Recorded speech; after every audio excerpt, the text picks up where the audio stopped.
there was a quote, and in my notes I wrote page 135, quote, "damn," in really big letters. And so I'm going to read that quote because, broadly speaking, able-bodied white people can do more. Definitely. And it is our responsibility to dismantle a system that whiteness created. And this is the quote: "If you are a white person and you are not experiencing some discomfort or loss in anti-racist work, you're not doing it right. This movement is not something you can visit as a tourist or observe and consume as a voyeur. It is a commitment." From a theological perspective, whether you are an Orthodox Christian or a heterodox theologian like myself, that lands.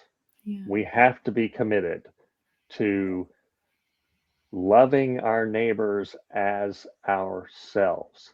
If I want to be comfortable in my home, I have to. The teachings of Jesus compel me to want that for every other person, regardless of who they are. Yeah. And this idea that God loves people that look like me more because of my Anglo-European ancestry is an idea that needs to go to the dustbin of history. It is absurd and ridiculous.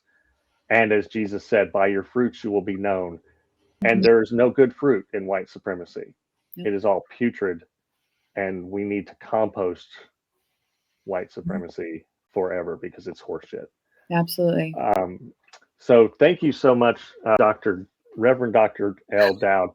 Where can our listeners find you on the internet, or in the street, or in the pulpit? Where can we find you? Yeah, so I have a website, elledowd.com, and on that website there is a calendar that you can check out. For example, this live here is like on that calendar, so if people are wanting to see like where can you see me preach or speak, or where am I doing a workshop that's publicly available, that's on that calendar. You can also find me, I do a lot of public ministry on my Facebook page, which is facebook.com/elledowdministry, and we do like a Wednesday night prayer group on Facebook Live. We're going to be having some monthly meetups for people who have survived spiritual abuse or religious trauma.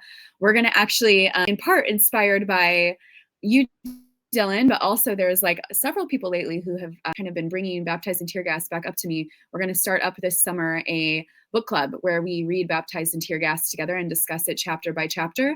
At the end of each chapter, I know you know this because you read it, but not everybody knows this. At the end of each chapter, there's discussion questions and action items.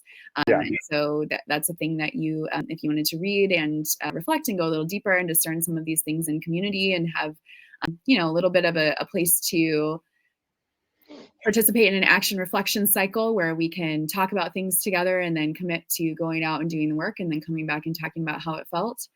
You can check out that as well. But yeah, so I'd say facebook.com/elledowdministry. You can go to elledowd.com if you want to put in a collaboration request or see my calendar, read my sermons. You can also find me on Threads and Instagram and my old stuff on Twitter or whatever, and Snapchat at HowNowBrownDowd.